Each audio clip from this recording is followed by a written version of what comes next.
Today we will discuss a poet Lord Byron in our lecture.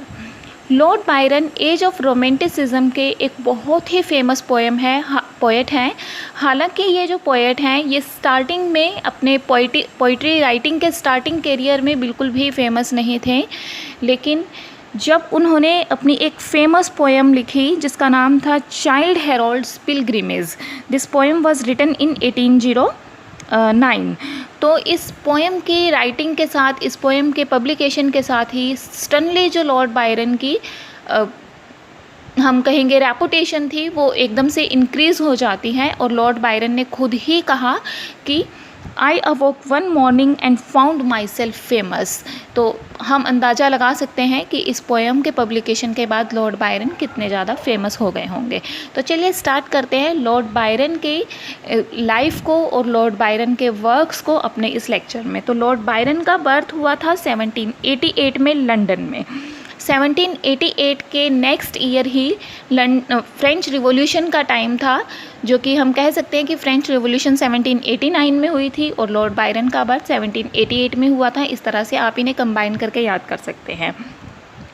अब अगर Lord Byron के childhood की बात की जाए तो लॉर्ड बायरन के जो फादर थे, लॉर्ड बायरन के फादर एक स्पेंड थ्रिफ्ट थे, फिजूल खर्ची में विश्वास रखने वाले व्यक्ति थे, बहुत अमीर नहीं थे। लेकिन जो उनकी मदर थी वो एक स्कॉच हेयरेस थी, एक रिच लेडी थी। लेकिन फादर ने मदर की सारी वेल्थ को एक तरह से स्क्वेंडर कर लिया और उसके बाद उन्हें डेजर्ट कर दिया because he was involve in a relationship with another women.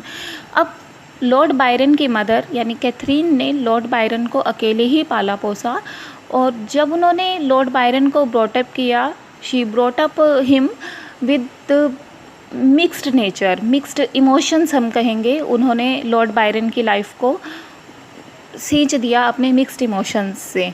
That means कभी कभी वो क्या करती थी, अपनी जो ममता थी वो उनके ऊपर उड़ेल देती थी लॉर्ड बायरन पर, और कभी कभी आउट ऑफ फ्रस्ट्रेशन वो उन्हें अब्यूज़ भी कर देती थी। ठीक है, तो इस तरह से जो लॉर्ड बायरन का बचपन था वो बहुत ही ज़्यादा पैथोस से भरा हुआ था, बहुत ही ज़्यादा करुणा से भरा हुआ था। और दूसरी चीज़ क्या थी कि जो लॉर्ड बायरन थे वो सिंगुलरली हैंडसम थे, बहुत हैंडसम थे, बट उनका एक फुट लेमनेस से ग्रस्त था। मतलब वो लेम थे, उनका एक फुट बचपन से ही, जन्म से ही डिफॉर्म्ड था, जिसकी वजह से उनकी जो ब्यूटी थी, उनकी जो हैंडसमनेस थी वो भी एक तरह से ख़त्म हो जाती है। तो ये जो लॉर्ड बायरन थे इनकी लाइफ पूरी तरह से हम कहेंगे पैथोस से भरी हुई थी अगर चाइल्डहुड को देखा जाए। तो अब हम बात करते हैं उनकी एजुकेशन के बारे में। लॉर्ड बायरन ने स्कूल में और यूनिवर्सिटी में जब एजुकेशन ली, स्कूल उन्होंने हैरो में स्कूल में एजुकेशन ली और कैम्ब्रिज यूनिवर्सिटी से एजुकेशन ली, लेकिन दोनों ही जगह पर उन्होंने एक अनबैलेंस्ड लाइफ को जिया। ये जो उनकी लाइफ थी पैथोस और वायलेंस से भरी हुई थी, बिल्कुल बचपन की तरह से ही। और साथ ही साथ वो हर तरह की अथॉरिटी से रिबेलियन करते थे, अथॉरिटी का रिवोल्ट करते थे, किसी भी तरह की सत्ता के अंदर, किसी भी तरह के कंट्रोल के अंदर वो विश्वास नहीं रखते थे, बिल्कुल उनके फादर की तरह से ही। तो उनकी ये जो लाइफ थी, यूनिवर्सिटी लाइफ थी या हम स्कूल लाइफ थी, इसके बारे में अगर बात करें तो उन्होंने स्टडीज़ के अंदर कुछ खास इंटरेस्ट नहीं लिया, बल्कि कि स्पोर्ट्स में उनका काफ़ी इंटरेस्ट रहता था। वो उन स्पोर्ट्स में पार्टिसिपेट करते थे, उन स्पोर्ट्स में एंजॉय करते थे जो कि उनकी लेमनेस की वजह से बार्ड नहीं थे। मतलब जिन स्पोर्ट्स पर उनकी लेमनेस का कोई इन्फ्लुएंस नहीं रहता था, उन स्पोर्ट्स को वो बहुत एंजॉय करते थे। अब अपनी कैम्ब्रिज लाइफ के दौरान ही उन्होंने एक बुक लिखी, पोएम की ये बुक थी जिसका नाम था hours of idleness. Hours of idleness उनकी फर्स्ट बुक थी जो उन्होंने अपनी एजुकेशन पीरियड के दौरान लिखी, उस समय लिखी जब वो कैम्ब्रिज यूनिवर्सिटी में एज अ स्टूडेंट अपनी स्टडी को कंटिन्यू कर रहे थे। This book was written in 1807। लेकिन इस बुक की, आवर ऑफ आइडलनेस की, एडिनबर्ग रिव्यू ने इतनी हार्श क्रिटिसिज्म की कि बायरन की वैनिटी, और बायरन की अंदर एक वैनिटी थी कि वो अपनी पोएम्स का हीरो खुद को बनाते थे और अपनी पोएम्स को बहुत ही इम्पोर्टेंट, बहुत ही मतलब ब्यूटीफुल समझते थे। लेकिन जब एडिनबर्ग रिव्यू के अंदर ये क्रिटिसिज्म की गई तो उनकी जो वैनिटी थी एकदम से आहत हो जाती है और इसका रिज़ल्ट होता है एक और नई स्टायरिकल बुक, और ये स्टायरिकल बुक थी English bards and Scotch reviewers.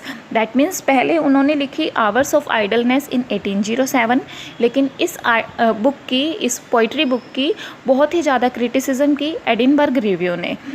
Edinburgh review ने जब उनकी इतनी ज़्यादा क्रिटिसिज्म की तो वो बहुत ही ज़्यादा आहत हो जाते हैं और उन्होंने एक नई बुक लिखी। ये एक स्टायरिकल बुक थी, इस बुक का नाम था English bards and Scotch reviewers. और मज़ेदार बात तो ये थी कि इस English bards and Scotch reviewers नाम के इस स्टायरिकल बुक के अंदर पोएट ने, लॉर्ड बायरन ने, ना सिर्फ अपने एनिमीज़ को क्रिटिसाइज़ किया बल्कि कि उन पोएट्स को भी स्टायराइज कर दिया जो उस टाइम पर बहुत फेमस थे, जैसे कि स्कॉट, वर्ड्सवर्थ। ठीक है, तो ये दोनों जो पोएट्स थे ये रोमांटिक एरा के बहुत ही फेमस पोएट्स थे, लेकिन इन्हें भी लॉर्ड बायरन ने नहीं बख्शा और अपनी इस satirical book English bards and Scotch reviewers के अंदर बहुत ही हार्शली क्रिटिसाइज कर दिया, स्टायराइज कर दिया। इस बुक को पोएट ने पोप के डनशियर्ड के मैनर में लिखा। पोप की एक और स्टायरिकल पोएम थी जिसका नाम था डनशियर्ड। ठीक है, तो उन्होंने पोप के ही मैनर में अपनी इस बुक को लिखा और पोप ने अपनी इस बुक के अंदर हीरोइक कपलेट्स का यूज़ किया था, तो लॉर्ड बायरन ने भी हीरोइक कपलेट्स का ही यूज़ किया। अब हम जान लेते हैं कि हीरोइक कपलेट्स क्या है आगे बढ़ने से पहले। कपलेट हम कहते हैं 2 लाइन्स की एक दोहे को, जिसे हिंदी में दोहा कहा जाता है। तो ये 2 लाइन्स पोएम के अंदर, अगर 2 लाइन्स के अंदर पेयरिंग करके लिखा जाता है तो वो कहलाता है कपलेट। अब हीरोइक कपलेट क्या होता है? हीरोइक कपलेट क्या है? ये वो पेयरिंग है लाइन्स की, पोइटिक लाइन्स की वो पेयरिंग है जिसे कि राइमिंग इयम्बिक पेंटामीटर्स में लिखा जाता है। तो हम क्या कह सकते हैं? हीरोइक कपलेट क्या है? Pair of rhyming iambic pentameters is called heroic couplet. तो इन्होंने क्या किया, लॉर्ड बायरन ने क्या किया, अपनी पोएम को, कौन सी पोएम को? English bards and Scotch reviewers नाम की इस पोएम को हीरोइक कपलेट में लिखा, हीरोइक कपलेट के स्टाइल को यूज़ किया जो कि पोप ने डनशियर्ड में किया था।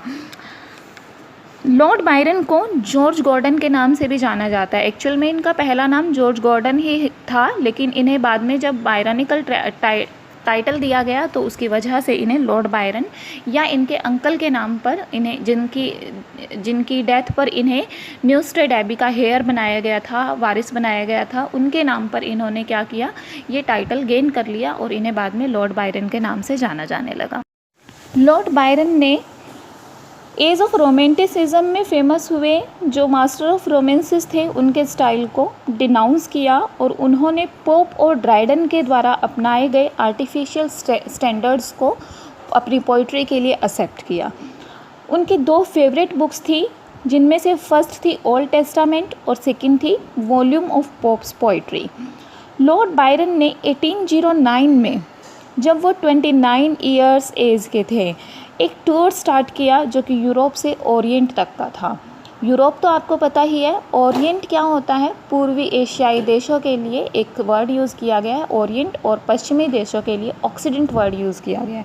तो उन्होंने यूरोप और ओरिएंट के लिए एक टूर स्टार्ट किया और इसी टूर का एक रिज़ल्ट निकला, एक फेमस पोएम, वो थी चाइल्ड हेरोल्ड्स पिलग्रिमेज। ये चाइल्ड हेरोल्ड्स पिलग्रिमेज ही थी जिसकी वजह से लॉर्ड बायरन इतने ज़्यादा फेमस हो गए कि उन्होंने उस टाइम के फेमस पोएट स्कॉट की जो फेम थी, स्कॉट की जो रेपुटेशन थी, उसको भी ओवरशैडो कर लिया। चाइल्ड हेरोल्ड्स पिलग्रिमेज के अंदर उन्होंने जो रोमांटिक सीनरी थी, प्लेसेस के बारे में, उन प्लेसेस के बारे में भी डिस्क्रिप्शन की जो उन्होंने इस टूर के दौरान देखी थी। तो ये जो वर्क था इसने ही क्या किया, लॉर्ड बायरन को इंस्टेंटली पॉपुलर बना दिया, जिसके कारण लॉर्ड बायरन ने खुद ही कहा कि I awoke one morning to find myself famous, कि मैं एक दिन जागा और मैंने देखा कि मैं बहुत फेमस हो गया। ये लाइन किस बुक के लिए उन्होंने कही? चाइल्ड हेरोल्ड्स पिलग्रिमेज के लिए कही, जिसकी वजह से वो काफ़ी फेमस हो चुके थे। अब लॉर्ड बायरन ने इसके अलावा एक famous poem the vision of judgement लिखी, जो कि रॉबर्ट साउदी की poem a vision of judgement की एक हम कहेंगे स्टायरिकल क्रिटिसिज्म थी। पहले रॉबर्ट साउदी ने लिखी थी ए विज़न ऑफ जजमेंट और लॉर्ड बायरन ने क्या लिखी, the vision of judgement. There is little difference between both titles. Robert Southey wrote with the title, starting the title with A, and Lord Byron's poem starts with the title the। ठीक है, only this difference is between both this poets poems title, right. अब लेकिन the vision of judgement के बारे में हम एक अलग से वीडियो बनाएंगे, और वो इसी वीडियो के बाद जो नेक्स्ट वीडियो होगी हमारी वो द विज़न ऑफ जजमेंट से रिलेटेड होगी। अब हम बात करते हैं लॉर्ड बायरन के उन इंग्लैंड के उन ईयर्स के बारे में जो उनके लास्ट ईयर्स थे इंग्लैंड में। इन 1815 में उन्होंने मिस मिलबांक के नाम की एक इंग्लिश हेयरस से मैरिज की, लेकिन इस मिस मिलबांके ने इन्हें abruptly after a year he left कर दिया। लेकिन जब इन दोनों का जो सेपरेशन था 1 ईयर के बाद, उसके बाद ये जो मिस मिलबांके थी ये इन्होंने एक साइलेंस को मेंटेन करे रखा, अपने इस सेपरेशन के बारे में कुछ भी नहीं बोला। लेकिन जो पब्लिक थी इंग्लैंड की, उन्होंने लॉर्ड बायरन थे उनके प्रति एक डिस्ट्रस्ट को या डिसअपॉइंटमेंट को शो किया, जिसकी वजह से 1816 में लॉर्ड बायरन ने इंग्लैंड को छोड़ दिया और उसके बाद वो वापस इंग्लैंड कभी भी नहीं आए। इस तरह से जो 8 ईयर्स थे वो एब्रॉड में उनके स्पेंड हो जाते हैं, और इन 8 ईयर्स में से ज़्यादातर टाइम उनका इटली में स्पेंड हुआ, जहाँ पर वो शैली से यानी कि पर्सी बाइशे शैली से मिले, जो एक रोमांटिक पोएट थे, ठीक है, जिनकी जो पोएम्स हैं वो ज़्यादातर रिवॉल्यूशनरी नेचर की होती हैं। और शैली की डेथ 1822 में एक ट्रेजिक डेथ होती है। लॉर्ड बायरन के हाउस पर रिवॉल्यूशनरीज़ की एक मीटिंग प्लेस के तौर पर लॉर्ड बायरन के हाउस को जाना जाता था। ये रिवॉल्यूशनरीज़ या माल कंटेंट्स जो थे वो अपने आप को पेट्रियोट्स कहते थे, और लॉर्ड बायरन इन पर काफ़ी ट्रस्ट करते थे।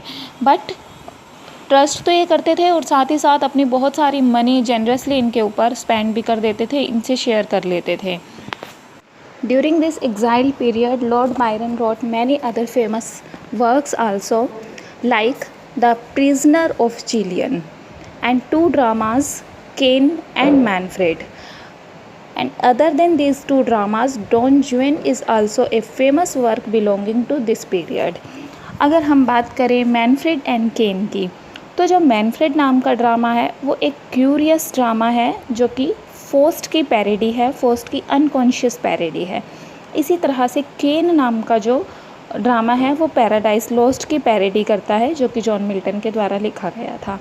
बायरन के वर्क्स जैसे कि Mazeppa, the prisoner of Chillon, Childe Harold's pilgrimage सबसे ज़्यादा रीड किए गए वर्क्स हैं और सबसे ज़्यादा एंजॉय किए गए वर्क्स हैं रीडर्स के द्वारा।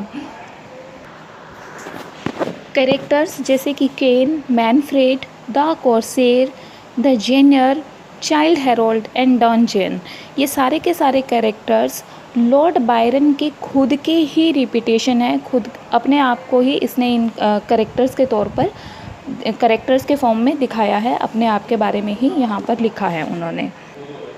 लॉर्ड बायरन को एक ट्रू वुमेन के कैरेक्टर पोर्ट्रेयल के तौर पर एक एंटायरली इनकैपेबल राइटर माना गया है, और नेचर को इन्होंने बहुत ही मैग्निफिशेंट मूड्स में दिखाया है। शायद आपने लॉर्ड बायरन की पोएम द ओशियन को रीड भी किया होगा बीए में, और द ओशियन के अंदर ओशियन को, सागर को एक फ्रेंटिक मूड में उन्होंने शो किया है। तो हम कह सकते हैं कि ओशंस और स्टॉर्म्स का जो डिस्क्रिप्शन है, यानी नेचर का जो डिस्क्रिप्शन है, वो बायरन ने अपनी पोएम्स में बहुत ही फेथफुल ढंग से किया है। In 1824 Byron went to Greek. Why he went to Greek? He went to Greek to give himself a large part of his fortune to help the country in its struggle for liberty against the Turks. और वो Greek गए ताकि वो Greek के लोगों की help कर सके उन्हें लिबर्टी गेन करने में टर्क्स के खिलाफ। लेकिन it is not known that his own desire to pose as a hero led him to Greek, or it was certainly the Viking spirit that was certainly in him. It is not known. लेकिन Greeks ने उनका एक hero के तौर पर welcome किया, उन्हें अपना लीडर बना लिया, और इस तरह से उन्होंने एक हीरोइक स्ट्रगल फॉर लिबर्टी के अंदर अपना एक योगदान दिया बायरन ने।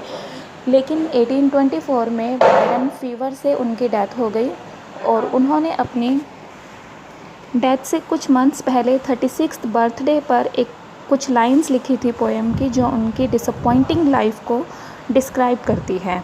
और ये लाइंस थी, my days are in the yellow leaf, the flowers and fruits of love are gone, the worm, the canker and the grief are mine alone. तो ये था डिस्क्रिप्शन लॉर्ड बायरन का, उनकी लाइफ का और उनके वर्क्स का। और नेक्स्ट वीडियो में हम लॉर्ड बायरन की एक poem the vision of judgement को डिस्कस करेंगे।